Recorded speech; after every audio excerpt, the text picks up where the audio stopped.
big one for me. Yeah, J. Cole's a big one for me too. And he's like almost my age. Is he really? Yeah, I think he's like 34. You see his hair?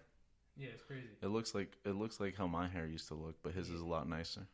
I mean, I'm 32, right? Like I said, so like Nas, Biggie, Jay-Z, you have the pinnacle. Ye, my boy Ye. Ye. Who else? 50. You have all that, so it's hard to really choose one. 50's the man, dude. He's fucking out here signing all these new like young rappers and big dudes too. I think was he the one that signed Pop Smoke? I don't even know. I know he signed like Tekashi back then before Tekashi was a fucking rat. I know he signed I think Casanova. I don't even I know. think he did Casanova, so he's still doing his thing. Casanova though, hopefully he gets out of the situation he's in. I saw that. I think I saw that on Snapchat or Instagram. He's in some shit. Yeah, you know what happened with that? He's got some ugly charges going on. I don't know what exactly happened, but they're saying some pretty big drug charges. So, yeah. Hopefully, he gets out of that because he's in jail before. So now that he's successful, has money, don't want him to lose that because he's exactly. Yo, and you'd think that fucking once people get to like a certain level, that it's like, I mean, don't get me wrong. If I had a fucking bunch of money and I could pretty much buy whatever I wanted, I'd probably be fucking around too. And I guess it's hard to like keep that stuff discreet, but at the same time, it's really fucking not. It's just like when they be bringing their drugs on like tour buses and stuff like that, and shows. It's like you're in public. Who they associate with. Sometimes it's not even them. Sometimes it's somebody who associates with them gets in trouble without their knowledge, but because they're famous and their name's attached to them, sometimes that's what it is. That's all it takes. That's all it takes. So it's fucking just a line. Cass is he's nice, so I hope he Cass is nice, dude. I hear his music. He goes fucking hard. Yeah, so I hope he gets out of that situation. But nah, man, I don't have really an inspiration. That it's just as far as like the back end stuff, inspirations like Dame Dash. Okay. Dame Dash likes the camera and stuff, but he's just a genius in the back end, the business wise, like how he got Jay-Z to from where he was to be until they split up. That's fucking nice. And like Scooter Braun. He discovered Jay-Z, and look at Jay-Z. Yeah, Jay-Z's the fucking man. Rockefeller. Exactly. So I like that stuff. I don't like to be in the limelight too much. Yeah, honestly, dude, I feel like I'm the same way because I never even like I fuck with local rappers and some of them are friends of mine and stuff like that. I never wanted to be that guy in the video though. Mm-hmm. I always like if I could like promote or just like show support, show love, do this or that, that's always good. But I don't really care to be like the guy right at the camera. I mean, I'm fucking camera shy as shit. I don't want nobody pointing nothing at me. I'm not a fan of it, but that's what I wanted to do. So at the end, like that's what I decided to do. So then with Flow Free or Die, I started with battle rap.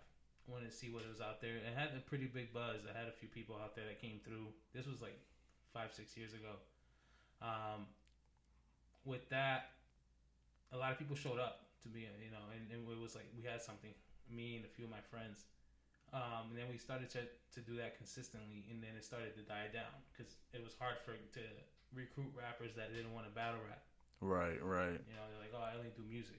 Right. They don't want to fucking. They don't do the whole attacking people, and I mean, it is definitely a different type of flow, different type of style. Battle rap is so different than just regular rap. Yeah, exactly. So with that, then it's kind of died down. Then I had an epiphany, if you would say, where I just wanted to bring the music to people without the battle rap. So then I started doing performances, and that actually worked out a lot better. Dude, and I used to always like go to the Flow Free or Die things and the events and stuff like that, and I never knew who was in the background of that. I just always like heard about it like on Facebook, Flow Free or Die. This person's performing, Try Me Trev, and stuff that like that. And that was my goal. I don't want people to know who's responsible for Flow Free or Die. I just wanted people to go to a Flow Free or Die show. Right. It's kind of like buying a car from Ford, but you don't know who the owner from Ford is. You just buy the car because of the brand. Right, Same exactly. Idea. So, so that's what I wanted to do. So, and then that became pretty successful. I worked with a lot of people, Try Me Trev, some heads from Lawrence, Lowell, Boston, Connecticut. You were all the way in Connecticut, huh? I was in Connecticut. They actually came here. So their managers will email me trying to get some shows in there because a lot of it and what the goal was is for performance development. So if the rappers are out there, it's one thing recording and doing your music, it's another thing performing. So a lot of the shows out there that are like open mic are for that purpose. Right. So that's what I was trying to do, is create kind of a consistent platform for those artists that need to develop their talent and also build their fan base. I like how you put also flow free or die because it's live free or die. You know. Yeah. So I caught that. I love it, but I hate when people mix it up because a lot of people call it free flow or die. And that shit irks What the a lot fuck? of me. Yeah, it doesn't even sound right. Yeah. So that's what it was. And shout out to D-Rock. D-Rock's was the DJ. D-Rock for that time. That's my guy. Love you, bro. Yeah, and that's what it was at the time. And so how long did you do the flow free or die for? I would say when it first started, it was established in 2015. 2015. Then I stopped. My last show was 2018. 2018, okay. Yeah, it's November 10th, 2018, because my son was born in December, and ever since my son was born, I haven't done anything. Right. I mean, it cuts a lot of time. I mean, now you got time to do like the podcast and stuff like that because it's more like an in-home kind of deal. Exactly. Yeah, got to spend time with the kids. I was supposed to do a show this year in May, with my second fan, basically you would say, with the No Coast New England battle rap group. Okay. So we were supposed to mix up. Shout out to Billy and the crew. We were supposed to do a mixture of battle rap and performances. It was like a big show in May for like the summer to kick off the summer. Nice. It was gonna be pretty big. Like we had people coming from all over the place. Lined up. Yeah, because No Coast Raps is that division that my homie Billy runs. It's the New England division, but it's actually in a national level. Oh, really? So, yeah. So they have the Midwest, the West, the South. It's all. Oh, they're everywhere. They're everywhere. So they can book rappers from the West and all that stuff. So people come out. Oh, that's dope. Yeah. So we were supposed to do something like that in May, but then the COVID hit, completely fucked everything up. Bro, COVID fucked everything up. Everything. I just been, on the back end of things. Businesses shutting down. People having to stop their music. People having to be safe about you can't do fucking shows and stuff like that. I mean, COVID ruined everything. Vacations for me. It's just been a fucking mess of a year, and I hope that shit gets figured out sometime next year. Yeah. I heard that recently it's like spiking up again. Fucking round 2, wave number 2. Yeah, definitely. I've never even had a fucking COVID test. We got it. I've had the COVID test. How is that? Yeah, it was not pleasant. They stuck the thing up your nose? It wasn't like before where they had the big ass rod that goes up your nose. I had it at CVS. Like a swab, right? Like a swab. You go pretty up there. It's not pleasant. Yeah. But I remember one time I had a girl that she needed to get a COVID test, and I went with her, and we're sitting there. We drive up to the parking lot. These people come out in their fucking Monster Inc. suits, and they came to test her and shit. And they said, put your hands under your butt. So like sit on your hands. And I'm sitting there like, why the fuck do they need her to sit on her hand? And then they stuck that thing so fucking far up her nose. I mean, she fucking, her eyes started watering and shit. Like it would, yeah. I was like, oh, I would never want to fucking experience that. My wife works in the medical industry. Medical field. Medical field. That's what I meant to say. And in the beginning, she would tell me that they had fucking a Q-tip stick like this long. God damn. To put it in your nose and touches your throat. Oh, okay. Because your nose does connect to your fucking throat. So you put that shit in there and they swab the back of your throat. It's kind of they can't do it through the mouth? I don't know. I don't know why they did it or how they did it. I guess it's because of it'd probably make you throw up if they did it through the mouth. It was bad. Yeah. But then they enhanced the test a little bit now, so you don't have to do all that. But in the beginning, like, when it first came out, the fucking sticks were like this big. God damn. Going to the back of your nose and the back to fucking over here, and then they rub that shit. Did COVID affect you in any way? Like work? No. I work from home. Nice. Before COVID, I was working from home anyway. And so COVID hit. It kind of didn't affect me in a way. I've always had my job has been still there.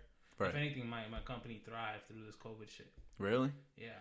Well, yeah, because now everybody has to stay home, so they're probably getting a bit more revenue and stuff like that. So, and what they sell, the products they sell, it was like basically perfect for them. You know, it was a blessing in disguise. Obviously, they don't want people to get hurt through COVID and all that, but some companies thrive more than others, like Amazon. Thrive. Amazon, bro. Amazon made a killing. They're hiring everyone and their mothers. Yo, shout out to Amazon. These motherfuckers are giving people jobs delivering packages starting at like $21 an hour. Exactly. Remember that? That's crazy. And then, so my company's Jabra, so they make headphones, right? So they make business headphones. So like there's a thing called soft phone, which is like Skype. Okay. So for the phone, for the business. So they make headphones for that. Skype, Zoom. Exactly. So for those corporations that have call centers like Geico, all those big companies, insurance companies and stuff like that, all that, they use those type of headsets. Oh, nice. So when the COVID hit, a lot of these companies had to transition work from home. They couldn't use the same headset they had in the office. Right. You have to sanitize, right, and all that stuff. So Jabra thrived through that transition because these companies were calling the company like, I need 100,000 headsets. No, they have warehouses where they make the headphones? I think they make it overseas. So you do? Are you like a sales rep? No, I'm a technician. So like they call in and they need help setting it up. That's what you do. Okay. That's what I do. Nice. Yeah. So I've been working from home before the COVID. So like when the COVID hit, it didn't really affect me that much. I've always been working. Any vacations you had planned or nothing like that? I did. I was supposed to go to Puerto Rico in April. It was right before. Like I had it planned out, Puerto Rico in April. Then I had the show in May. It was gonna be a good summer. Are you Puerto Rican? Yes, I am. Okay, 100%. 100%. Nice. And then the COVID hit, and it's funny if you look at my Facebook. I bought a PPE gear when COVID first started. Yeah. Now, if you look at one of my pictures and stuff, I had it all on with a mask on. Like this fucking COVID's not gonna stop my vacation. We all wearing this shit. We out here. We're going anyway. I don't give a fuck. Fuck COVID. Fuck Chinese people. Fuck. It's a little rough, man. Yeah. I love my Chinese people. I don't know what you're talking about. I'm just talking shit. I love Chinese people. I love Chinese women, and I love their food. And any fucking, shout out to my boy, Cole. He's Chinese. And what up, Cole? Yeah, my boy Cole. Shout out to you. Shout out to Cole. That's my one Asian friend, and that's my best friend. So, no hate against Asians. I have my, when somebody's like, "Yo, I'm not racist," I have an Indian friend. Yeah, I'm that guy. Right I'm that guy. Yeah. I'm always that guy though. All the bad. time. I'm like, fuck black people. No, but I have black friends. We love you. Black Lives Matter. I don't know what he's talking about. Oh, dude. Speaking of Black Lives Matter, how do you feel about that fucking movement? How do you feel? I just got a fucking call from my yes. I got fucking Burnin with Bernie. I was trying to make a phone call before the show started to grab some weed and stuff like that, and I didn't get to. But I think he's calling me now. But I don't know. I don't know. I can't really just stop the show like that. So you can stop the show. You can pause. We can take a quick commercial break, and we'll be right back. Look at that. All right, guys, we're back. I was just checking the door to see if my boy was here and stuff like that. He's not, but he should be here in a couple minutes, so we'll be all right. So what were we talking about? We were talking about, I think it was BLM. Yeah, I wanted to address BLM for a second because... Before you start. Okay. Andrew, I got you. I got the coquito. Is at home. he just commented it on the... Bro, that stuff is fire. What is that even made out of? I don't know. My wife makes it. Oh, okay. Yeah, I just drink it. That thing is so good. Yeah, I know it's like cocoa. She's selling it? Yeah, she sells it. How much for a bottle? Depends on the bottle. Okay. So if like a regular champagne type of bottle, like those kind of like those sizes, they're about 30. And then like the big ass fucking Captain Morgan bottle is like 40. Does it sound quieter to you, or am I tripping? Yeah, it sounds a little quieter. There we go. There we are. Got that gain up. Too high because then you're gonna fuck up the frequency. Right. Yeah. So the regular wine bottle's 30. The Captain Morgan bottle, because it's bigger and wider, it's 40. She makes it really good too. I might have to buy some of that. That stuff is fire. I love that stuff. Yeah. It tastes good and it gets me fucking rocked. She make it strong?